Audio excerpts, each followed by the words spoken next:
innegable. Tenemos desde luego coincidencias y discrepancias. Y vamos a coincidir en lo más importante. Él comienza su libro hablando de la fragilidad democrática del Perú, lo cual de por sí no estaría mal, ¿no? No es que todo tenga que ser como en los Estados Unidos, que tiene que haber una sola constitución con 18 enmiendas, si la memoria no me falla. Hay otros países también, ¿no? que han tenido varias constituciones, pero finalmente han logrado estabilidad, han logrado bienestar, ¿no? Francia, por ejemplo, me decía el doctor Villarriestra, criticándome que yo había mencionado las 13 constituciones de la vida democrática del Perú, decía Francia ha tenido varias constituciones y eso no es de por sí malo, ¿no? Lo que es malo es que a pesar de las 13 constituciones mantengamos un nivel de fragilidad democrática y un nivel de distancia entre el Perú real y el Perú formal, entre la constitución tal y como está concebida y su aplicación práctica. Entonces, coincidimos plenamente en este diagnóstico de la debilidad de la institucionalidad democrática en el país y desde luego en la necesidad de contribuir a superar la situación, de contribuir a fortalecer las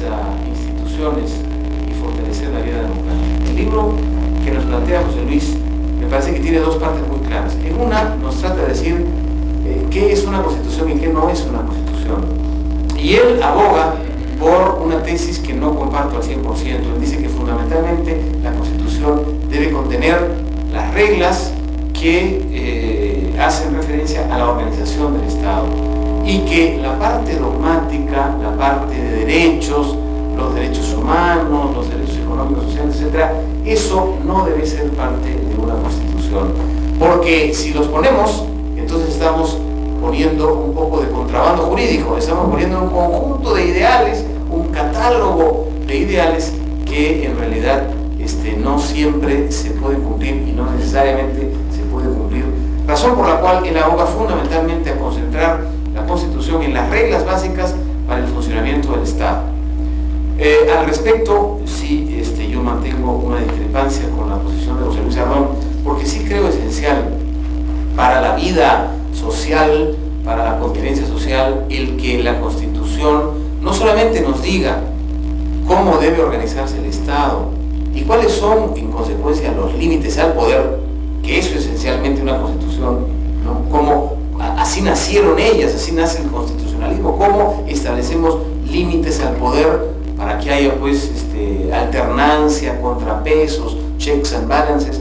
Todo eso forma parte de la organización institucional que debe contener una Constitución, pero yo sí creo que la parte dogmática, este conjunto de derechos esenciales del hombre, también tiene que estar escrito en la Constitución, y desde luego coincido con el artículo primero y segundo de la Constitución y el tercero de la Constitución actual que tenemos, puesto que el primero señala que toda la organización del Estado y toda la organización de la Constitución tiene como único norte la dignidad de la persona humana. Yo creo que esta declaración de principios, este compromiso valorativo de poner a la persona humana por encima de todo, es esencial para una Constitución. Y la parte dogmática, contenida fundamentalmente en el artículo segundo, en donde están los derechos fundamentales de la persona, como lo llama nuestra Constitución, también es necesaria. Yo no estaría dispuesto a dejarlo todo como formando parte, es decir, a dejar todo el tema de los derechos humanos como formando parte de los convenios internacionales que ratifica el Perú, que en virtud de su ratificación, por cierto, forman parte de la legislación interna y son de aplicación inmediata en los tribunales. Pero esto no es así. La Constitución no solamente es un instrumento técnico para los juristas, sino que también es un vehículo de educación cívica, es un vehículo de consolidación de la unión en la vida social, de manera que a mí sí me parece que la parte dogmática, este catálogo de derechos esenciales, es fundamental que esté contenido en la Constitución, y en eso establezco alguna divergencia con este libro, La Constitución Incompleta, Reforma Institucional para la Estabilidad Democrática. Hecha esta salvedad, Creo que lo más importante del libro, creo que su verdadera contribución son las propuestas que nos hace para hacer modificaciones esenciales en el sistema electoral que debe regir la vida democrática en el Perú. Y nos propone, ¿no?, un sistema electoral que esté basado en mayores posibilidades de que el elector participe en la vida electoral a efectos de que haya una efectiva fiscalización con respecto al ejercicio de los cargos elegibles. Él propone fundamentalmente modificaciones en la composición del legislativo a efectos de que hayan dos cámaras, un Senado y una Cámara de Representantes que esté basada en el distrito electoral múltiple, y plantea propuestas que van más allá de lo que hemos escuchado frecuentemente en el Perú, en que se supondría que el distrito electoral múltiple debe coincidir con la distribución geográfica a través de departamentos. José Luis ya nos plantea y nos dice, eso no parece que es lo adecuado, sino que debe haber otra conformación electoral diferente, y probablemente, si tomamos en cuenta el tamaño enorme de la ciudad de Lima con respecto a la representación en el resto del país, el distrito electoral departamental no sea pues la vía más adecuada. Pero yo creo que al refrescarnos esta discusión sobre el distrito electoral múltiple como esta fórmula que proviene de la experiencia anglosajona, en donde hay una relación directa entre los votantes, que en inglés se llama the constituency, ¿no es cierto?, el conjunto de votantes que directamente eligen a un representante al Congreso, y mantiene una vinculación, y en consecuencia para mantenerse en el Congreso tiene que pasar frecuentemente por la ratificación del voto, o sea, por la modificación del sistema de representación temporalmente. Me parece que es interesante, me parece que es algo valioso.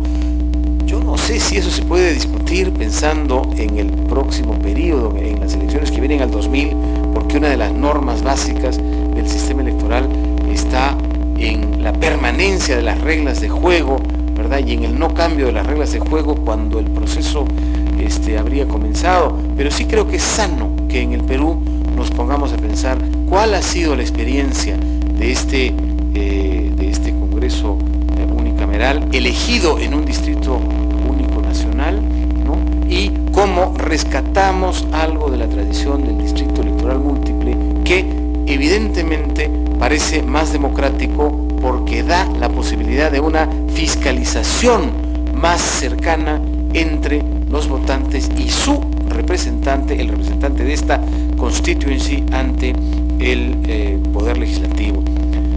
Hay que señalar, y quizá en el libro no están precisadas con la claridad suficiente, que hay también fuertes críticas al distrito electoral múltiple en el Perú, y hay opiniones en el sentido de que, cuidado, el distrito electoral múltiple lo que ha dado como resultado es el fortalecimiento de los cacicazgos provinciales, de los cacicazgos regionales, y que en ese sentido el distrito electoral nacional rompería con la estructura tradicional de poder a nivel de las provincias.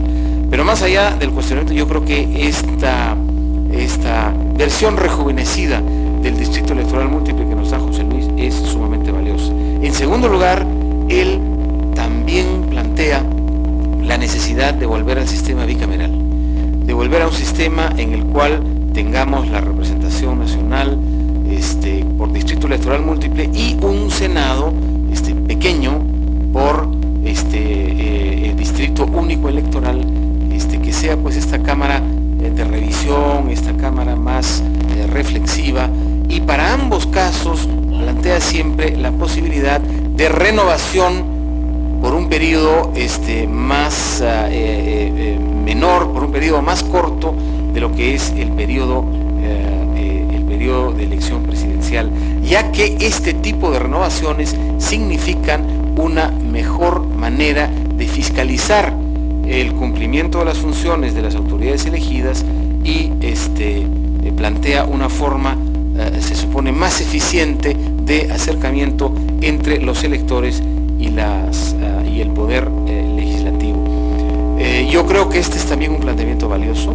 Yo creo que en algún momento hay que hacer una reflexión sobre las ventajas que ha tenido la Cámara Única efectivamente da muchísimo mayor flexibilidad y rapidez para la generación, votación y adopción de las leyes, pero también en algunos casos hemos visto cómo esta rapidez, ¿verdad?, ha llevado a circunstancias en las que comencemos a extrañar, ¿no es cierto?, esta doble instancia de reflexión que permite la existencia del Senado. Estos planteamientos me parecen esenciales y me parece que vienen a contribuir al debate del constitucionalismo en el Perú. Me queda solamente como una reflexión, después de haber analizado el libro y de haber tratado de sacar las partes en las cuales tengo algunas discrepancias, las partes que me parecen más interesantes. Me queda siempre una pregunta como reflexión final, que quizá le dejo al autor para que pueda, con el apoyo, por cierto, para que pueda continuar sus investigaciones y para que pueda darnos nuevas luces en esto que a todos nos interesa, que es fundamentalmente el futuro del Perú. Es decir, de qué manera una mejor constitución, de qué manera un mejor sistema de elección de las autoridades, de qué manera un mejor sistema de fiscalización de estas autoridades se fortalece solamente con mejor legislación, con mejores reglas, y este hecho va a producir el fortalecimiento de los partidos políticos en el Perú, que detrás del diagnóstico de esta debilidad endémica o fragilidad endémica de la cual hemos coincidido con José Luis, parece estar siempre presente. Es decir, parece que gran parte de los problemas de inestabilidad, de fragilidad institucional en el Perú se sustenta en el hecho de que tenemos partidos políticos muy débiles, ¿verdad? Y los que eran más fuertes se han debilitado últimamente. Entonces la pregunta ¿es cierto que mejores reglas electorales, es cierto que modificaciones a la Constitución como las que se proponen van necesariamente a contribuir a un fortalecimiento de los partidos políticos? Y ahí yo tengo algunas dudas. Quizá esto no va a ser así tan cierto, o quizá tenemos que todavía pensar en el Perú en modalidades de fortalecimiento institucional, que es evidentemente necesario para la estabilidad del país y para la sanidad de la vida política, a ver si hay algunas formas de convivencia social que tomen en cuenta la debilidad de los partidos, porque no veo de qué manera se estén fortaleciendo. Creo que hay una suerte de constante en la historia del Perú, hay una suerte de presencia en lo que se da en llamar a veces la Constitución histórica de un presidencialismo muy acendrado, ¿verdad? Y cualquier modificación que nosotros propongamos al legislativo, que será útil, ¿verdad?, no creo que elimine esta veneración que tenemos por el Ejecutivo, el hombre fuerte, este salvador permanente que se renueva tantas veces en nuestro siglo. Quiero terminar con esta pregunta, esta pregunta y posibilidad, ¿no es cierto?, de investigar un poco más en eso, pero desde luego quiero también felicitar al autor por su trabajo y apoyo por la oportunidad que nos da no solamente esta tarde de discutir el tema, sino además de tener un volumen excelentemente impreso como al cual nos tiene acostumbrados. Muchas gracias.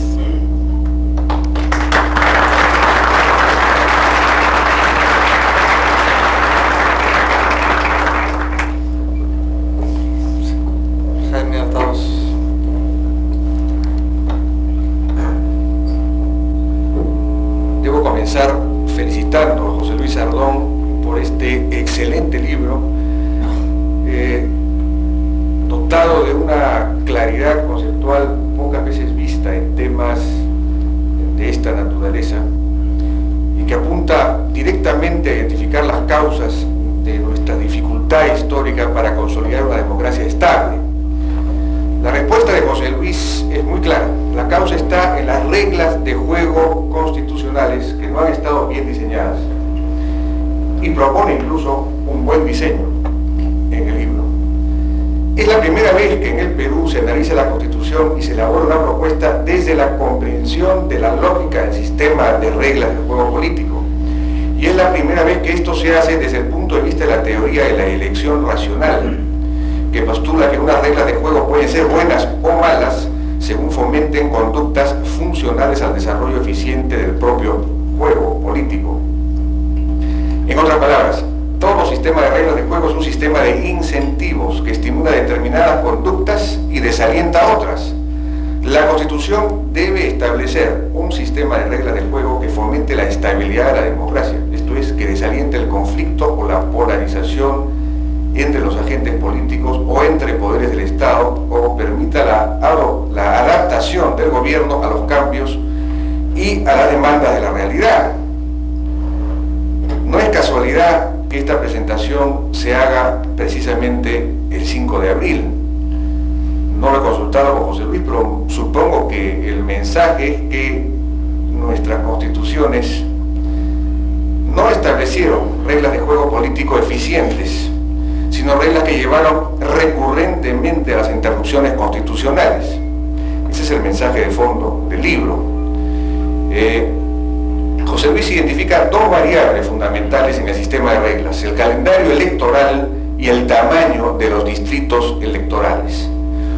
Un calendario electoral que establezca elecciones parlamentarias más frecuentes que las presidenciales le permite al pueblo premiar o castigar al gobernante durante su mandato, eliminar la oposición obstruccionista o, al contrario, quitarle la mayoría si no la merece. En general, permite mantener al sistema adaptado a los cambios y vinculado a las demandas de la opinión pública. Unos distritos electorales pequeños, uni o binominales, es decir, compuestos por un representante o dos representantes, por su parte, fomentan en los representantes una conducta responsable hacia los electores e inducen un sistema bipartidista o de pocos partidos que puedan alternarse en el poder, lo que resulta fundamental para la estabilidad de la democracia, sobre todo en los sistemas presidencialistas.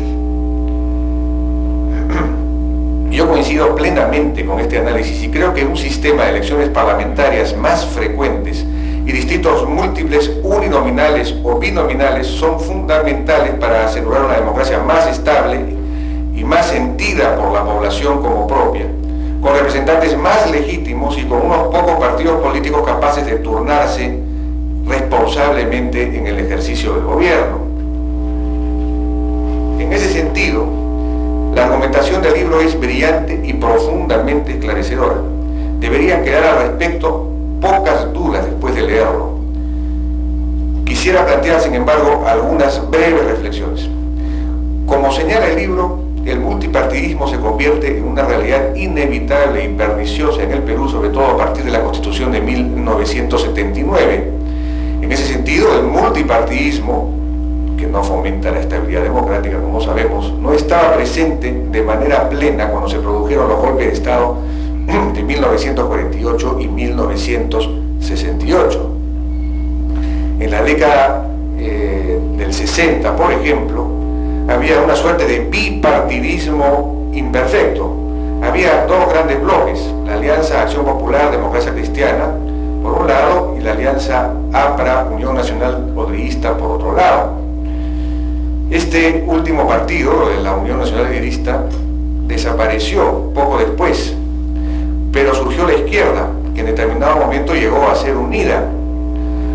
Por supuesto, es posible especular que si el sistema de reglas hubiese sido el adecuado, no se hubiese producido el golpe del 68, es decir, si hubiese existido un sistema de elecciones parlamentarias a mitad de periodo, como sugiere José Luis Ardón, probablemente el pueblo hubiera premiado al gobierno de Lerón de darle la mayoría, por ejemplo. Eso es una especulación, por supuesto. No se hubiese producido el golpe del 68 y más bien hubiera llevado un sistema de reglas adecuado a la formación de dos grandes bloques o partidos más consolidados a lo largo del tiempo. Uno de centro-derecha, si tales categorías son válidas todavía, derivado de la alianza entre Acción Popular y la Democracia Cristiana, o el Partido Popular Cristiano, que apareció en esos años, y otro de centro-izquierda, derivado de la aglutinación entre el APRA y la izquierda, o los distintos grupos de izquierda, a la utilización a la cual hubiera llevado a un sistema de distritos múltiples uninominales. No ocurrió así, sin embargo. Si ahora lanzáramos el sistema de distritos uninominales, ¿qué sistema de partidos se armaría? Es una pregunta que podríamos formularnos. El libro propone pasar, por supuesto, a un sistema de distritos uninominales, básicamente. Pero ¿qué sistema se armaría si pasáramos ahora a ese mecanismo? Según las encuestas, las primeras mayorías las tendrían Somos Perú y el Fujimorismo, algunos de los partidos del Fujimorismo. En teoría, esas serían las líneas sobre las cuales se construiría el futuro bipartidismo. Con ellas nos casaríamos en el largo plazo. Como sabemos, son líneas que casi no se diferencian en lo ideológico. Tendríamos así un sistema de partidos muchísimo menos diferenciado ideológicamente que el anterior, que el que colapsó. En realidad, casi indiferenciado. No se ve cómo ambas líneas, no se ve por lo menos en este momento, cómo ambas líneas estarían expresando posiciones distintas o verdaderamente distintas dentro de la sociedad. Hay ahí una primera inquietud. La base para construir un bipartidismo en este momento parece deleznable, pero esta no es razón para no iniciar el proceso, para no pasar a un sistema de distritos múltiples uninominales. La realidad finalmente responde y se organiza debidamente si las reglas son buenas. Debe confiarse en la libertad. Al mismo tiempo, sin embargo, hay una cierta aprehensión respecto de la sola idea de tener 2 o 3 grandes partidos estables. Subsiste el trauma del fracaso de los partidos tradicionales, del sistema de partidos anterior. No creemos en los partidos. Sentimos que recrear un sistema de partidos es cambiar el estado de fluidez política actual, que no compromete a nadie, por la eventual asfixia política que produciría el atar el destino del país a 2 o 3 grupos autodeterminados y en los que, como ha apuntado la teoría política, la lógica de la organización y de los intereses internos termina prevaleciendo generalmente sobre los intereses comunes de la nación. En ese sentido, el reino de lo impredecible parece mejor que el de lo absolutamente predecible, en la medida en que este último no es visto sino como la repetición de la pesadilla del pasado. En realidad, el temor a los partidos, a la existencia de 2 o 3 grandes partidos, es, técnicamente hablando, el temor a la partidocracia, donde los ciudadanos no participan en las decisiones de los partidos, que dependen exclusivamente de la voluntad o del juego de intereses del jefe o de los jefes del partido.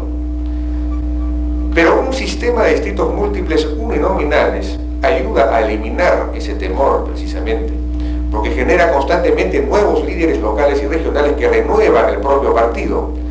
También obliga al partido a dar cuenta a la base electoral. Así, partidos políticos resultantes de un sistema de distritos electorales pequeños son, por definición, internamente más horizontales, democráticos, tolerantes y flexibles. Es decir, son más fluidos, que es un poco lo que quisiéramos rescatar en el sistema actual. No debería haber temor entonces a consolidar un sistema de pocos partidos. Un último tema queda sin embargo por definir. El libro lo plantea, es el de seguir hacia el presidencialismo puro norteamericano, o más bien al sistema francés, que alterna el presidencialismo con el parlamentarismo y que supone la posibilidad de disolver el Congreso sin expresión de causa y la consecuente eventualidad de una cohabitación entre el presidente y un primer ministro de la oposición. Sardón se inclina por la primera opción, por el sistema norteamericano. Pero, ante todo, habría que advertir que este sistema supone paradójicamente un papel muy importante de las comisiones del Congreso y particularmente de la Comisión de Presupuesto en las decisiones sobre los programas y el gasto del Ejecutivo. En ese sentido, una elección de todos los diputados cada 2 años, una renovación de toda la Cámara de Diputados cada 2 años, o 2 años y medio, como sería en el caso nuestro, estimula la capacidad del diputado de influenciar en el gasto y en la inversión pública en su localidad. Como es obvio, un sistema de este tipo tiende a ser fiscalmente exigente o demandante.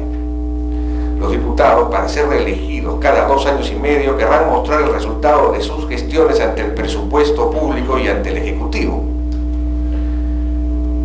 El distrito único, en cambio, en principio, no presiona el gasto fiscal, por lo menos cuando el presidente tiene mayoría en el Congreso. Por el contrario, si es que, repito nuevamente, el presidente tiene mayoría en el Congreso, resulta funcional más bien a los periodos de ajuste y a la reforma de la economía. Por eso existe la tentación de decir, sigamos por lo menos un tiempo más, un tiempo prudente con el distrito único, en lo que podríamos llamar una partidocracia ilustrada o económicamente ilustrada, una suerte de cuasi dictadura económica en cierto sentido, hasta configurar una base económica de mercado que permita sostener una democracia fiscalmente más exigente y que, de otra parte, pueda generar ciudadanos independientes capaces de formar partidos serios. Mientras tanto, la existencia de una mayoría parlamentaria leal solo al jefe y no a una base de electores abstracta facilita la aplicación de las políticas del Ejecutivo y hace posible incluso el propio populismo presidencial, que no tendría competencia en los congresistas.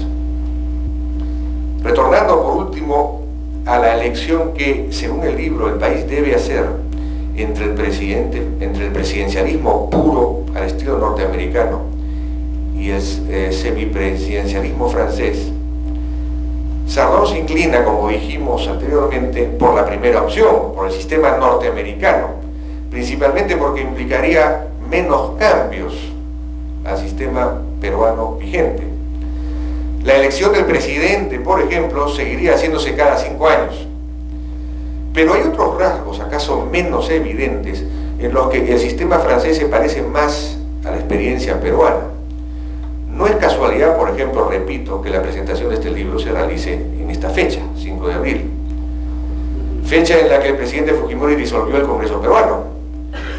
La causa inmediata de muchos golpes en nuestra historia ha estado en el conflicto entre el Ejecutivo y el Legislativo. Lo que permite el sistema francés es resolver ese conflicto precisamente mediante el expediente de disolver el Congreso sin expresión de causa, pero a condición naturalmente de convocar a elecciones parlamentarias de manera inmediata. La disolución forma parte del sistema constitucional en Francia, pero si en las elecciones, como en cualquier sistema parlamentario, dicho sea de paso, pero si en las elecciones subsecuentes el pueblo da mayoría a la oposición, ésta asume la conducción del gobierno designando a un primer ministro e iniciándose un periodo de cohabitación con el presidente de la República. De lo que se trata es de asegurar la gobernabilidad, y el sistema más sencillo para eso es que el gobierno tenga siempre mayoría en el Congreso. Eso es lo que garantiza el sistema francés. No así el sistema norteamericano, donde un presidente puede gobernar todo un periodo sin mayoría en el Congreso, debiendo entenderse con el partido opositor. ¿Cuál de los dos sistemas es más próximo a nuestra realidad, a nuestro nivel de desarrollo político? Me parece que esa es la pregunta que queda abierta luego de la lectura de un libro que debería ser leído por todos los congresistas y por todos los interesados en consolidar la democracia en el Perú, porque aclara y ordena estupendamente lo que hasta ahora parecía inextricable e irracional. No lo es. La razón está ahí y es necesario dejar que sea. Felicitaciones, José Luis.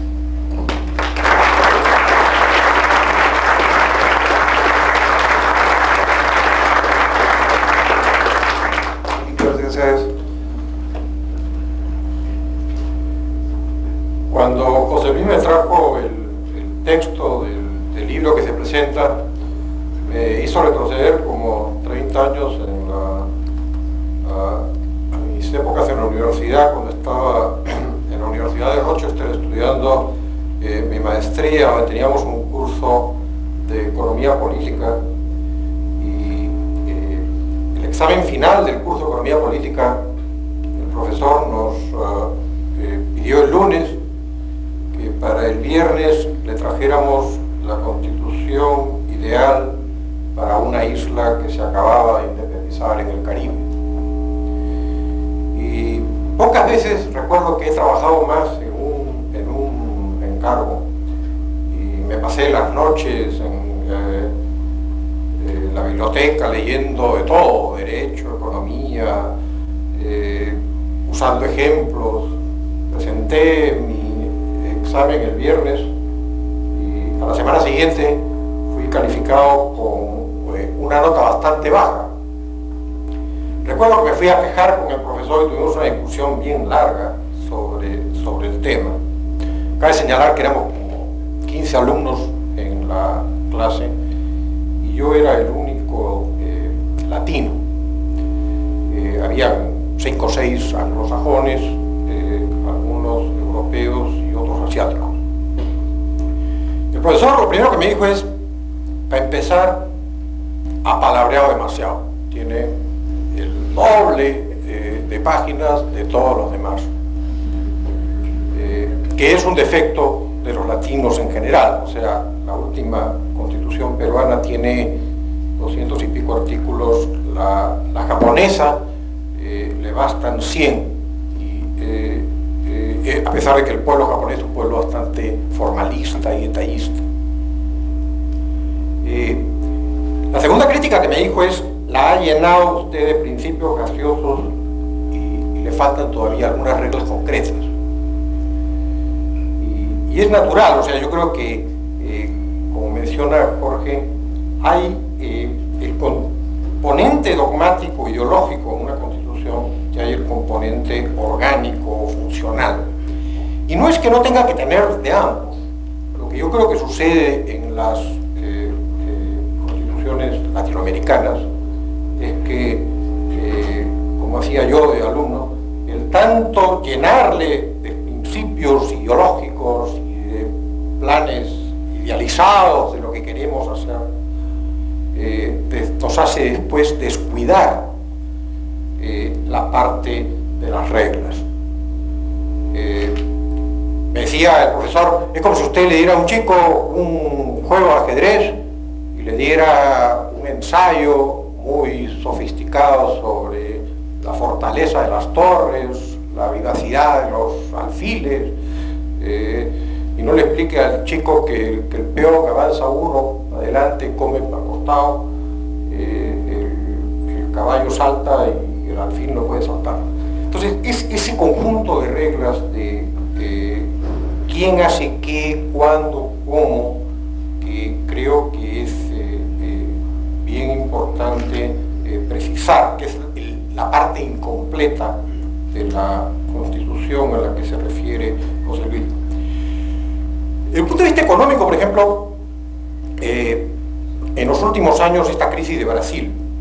Brasil tiene en la Constitución un artículo que dice que la tasa de interés no puede ser 12,5 puntos superior a la inflación anual.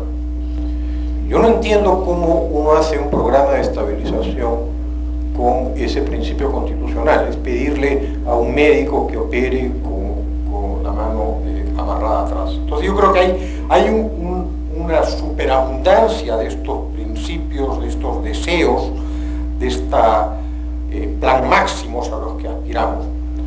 Por eso que yo escribí un artículo en el año 93 que José Luis cita en su epílogo del libro, donde comenta que una constitución no debe plantearse lo máximo a lo que aspira una sociedad, sino lo mínimo en lo que se puede poner de acuerdo para gobernarse. Y ese mínimo incluye los elementos dogmáticos, valorativos, ideológicos, el tema de la dignidad a la que se ha referido Jorge, pero también debería incluir, y es un poco el mensaje de José Luis, las reglas claras sobre gobierno, sobre elecciones. José Luis menciona en la parte de elecciones las de derecho a sufragio, la autoridad electoral, el calendario y los distritos, ¿no?, que han sido comentados por los otros dos expositores. José Luis se concentra, alusiones y los comentarios críticos al tema de los calendarios y los distritos. Como se ha mencionado, utiliza los ejemplos de Estados Unidos y Francia, hace qué nos falta para asemejarnos al modelo norteamericano, qué nos faltaría para asemejarnos al modelo francés. Pero lo cierto es que la Constitución del 93, por ejemplo, cuando ya iba a entrar al tema de las reglas electorales, no decide y dice, bueno, y eso se encargará la ley electoral. Yo creo que la conclusión de eso, en el sitio en que estamos hoy día, el año 2000 vamos a tener elecciones, el Congreso va a ser especialmente importante en el periodo 2000 a 2005. El año 95 se presentaron 2.640 candidatos al Congreso. Ojalá no vuelva a salir miembro de mesa, porque me parece imposible llevar bien el registro de 2.640 candidatos, lo que originó 40% de votos nulos en el Congreso. Yo creo que es un cuadrito que presenta José Luis en el libro, 40% de votos nulos, que posiblemente se van a repetir de aquí a un año. Vamos a votar en un año. En un año vamos a elegir un Congreso con 40% de votos nulos, porque las reglas no están bien planteadas ni son precisas. Como comenta José Luis, las reglas que ahora existen para elegir el Congreso solamente se utilizan y funcionan bien en países muy chiquitos. Por ejemplo, que son muy sintomáticos: Mónaco, Holanda, Suiza. Es como si escogiéramos el Congreso de Miraflores, San Isidro y La Molina. Por eso es que realmente hemos querido darle de apoyo todo el apoyo que Jorge pide para seguir avanzando en este tema, porque no creo que se puedan hacer milagros, sino no es cierto que las reglas van a resolver nuestros problemas, pero también es cierto que, como menciona en una de las citas en la introducción, es difícil tener un buen gobierno con malos instrumentos de gobierno. Y estos temas de forma, yo creo que no ahora, en algún momento determinado, se tiene que ir mejorando en un proceso que es lento y es largo, pero que definitivamente hay que hacerlo. Muchas gracias.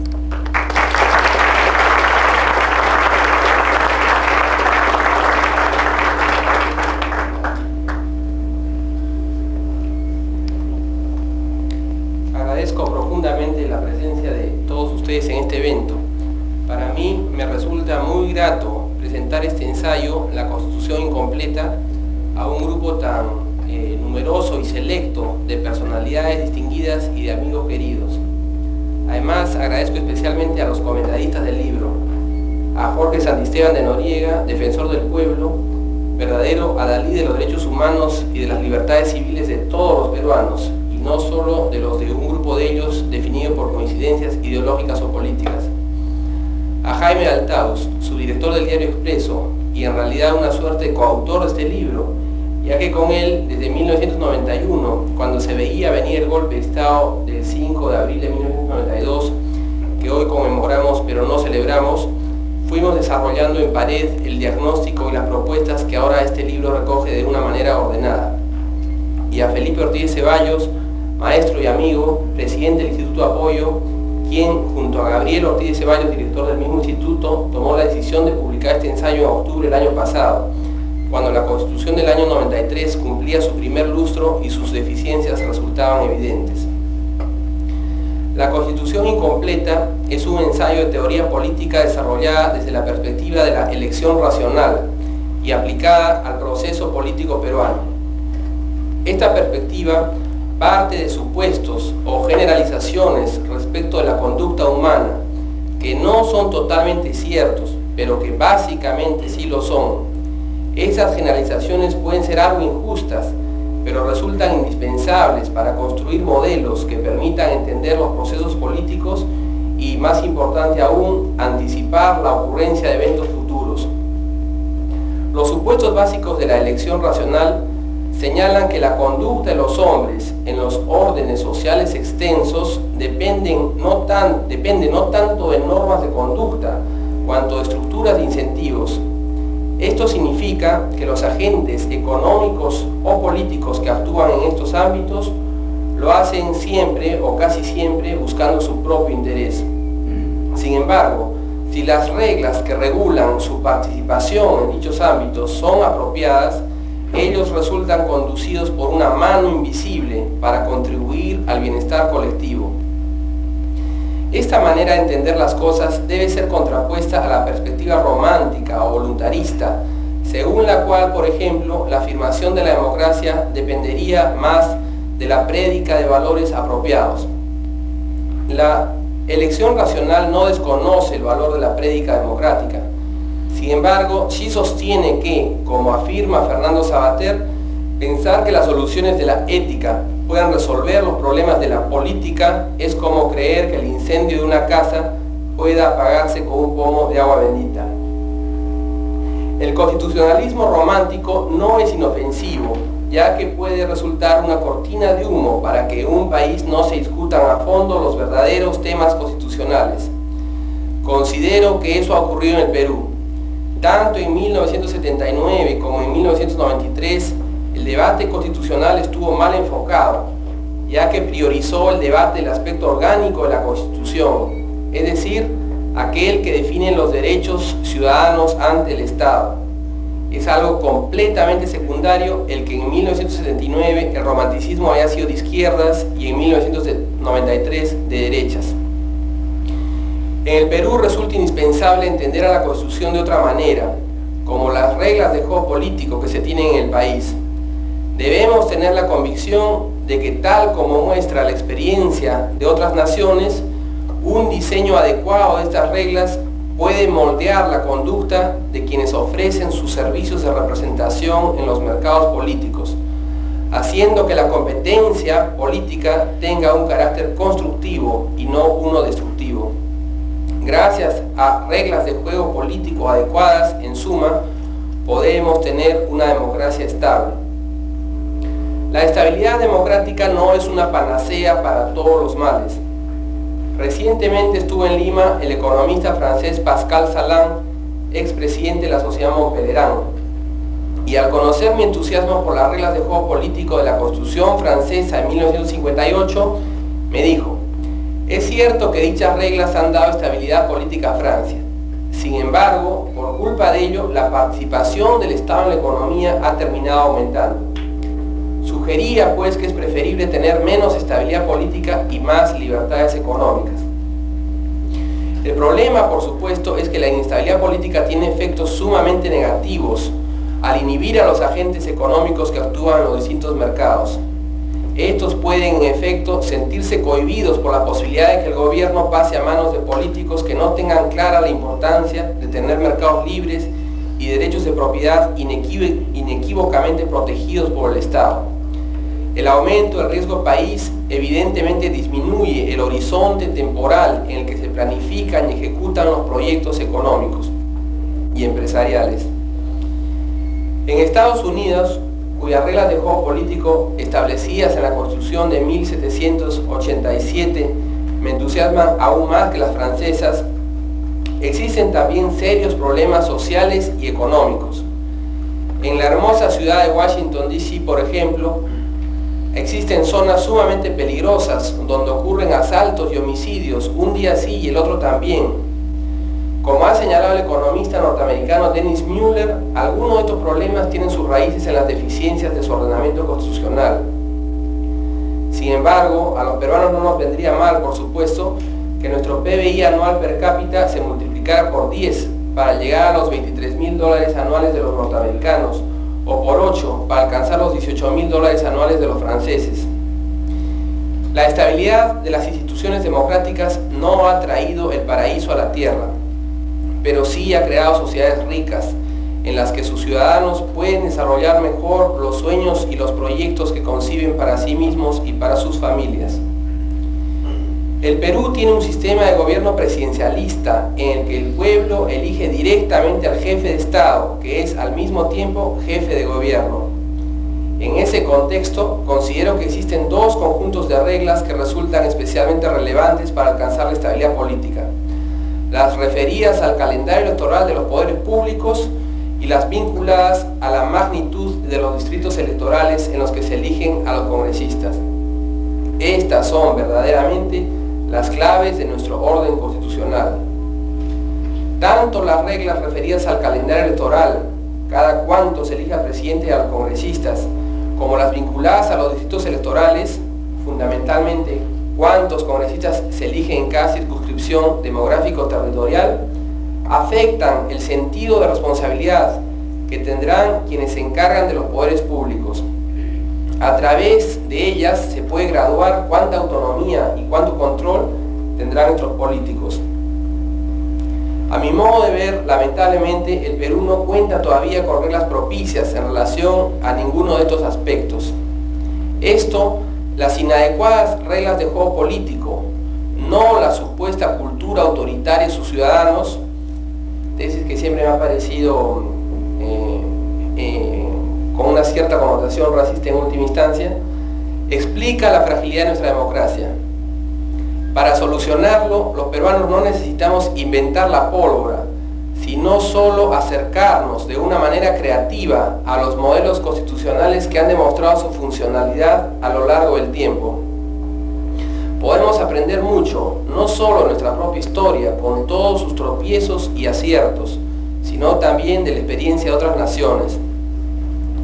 La Constitución incompleta quiere mostrar cómo el orden constitucional no es un intríngulis indescifrable, sino una creación humana susceptible de ser perfeccionada deliberadamente, si es que se parte de consideraciones realistas en torno a la conducta humana en el ámbito político y si en base a ello se identifican las variables fundamentales de dicho orden. A partir de esto, pienso que es posible dotar a las naciones, aún a las más complejas, históricamente hablando, de un orden democrático estable, propicio para su desarrollo económico y social. Creo con Spinoza que las reglas de juego político deben ser concebidas desde la óptica de la eternidad, su especie eternitatis, y no desde la óptica de la contingencia. La óptica de la eternidad, como afirma John Rawls, puede alcanzarse no desde un punto fuera del tiempo, sino desde un momento cualquiera en el que se tenga pureza de corazón. La historia reciente del Perú, tanto los años en los que sufrimos el embate de la violencia subversiva y la crisis económica, como los posteriores en los que nos trepamos a esta montaña rusa de expectativas crecientes y decrecientes, nos deben haber preparado para merecer ese momento. Este ensayo ha sido escrito en año y medio aproximadamente, entre abril del año 97 y octubre del 98.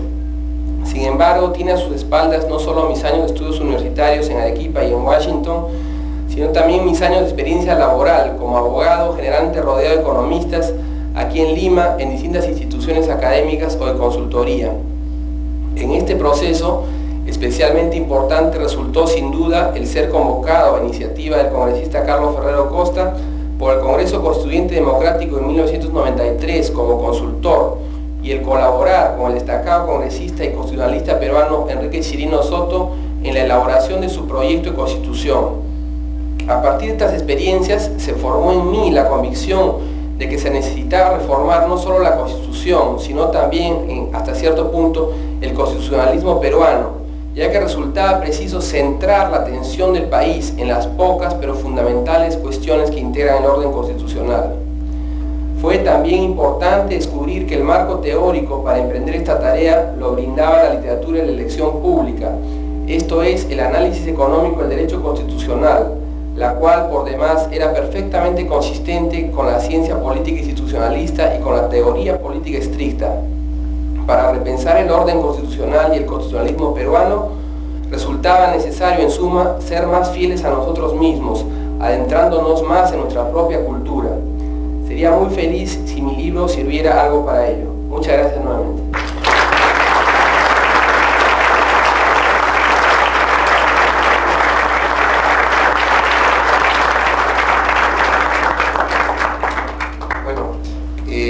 Yo simplemente quisiera cerrar con dos ideas. La primera, que estos temas para quienes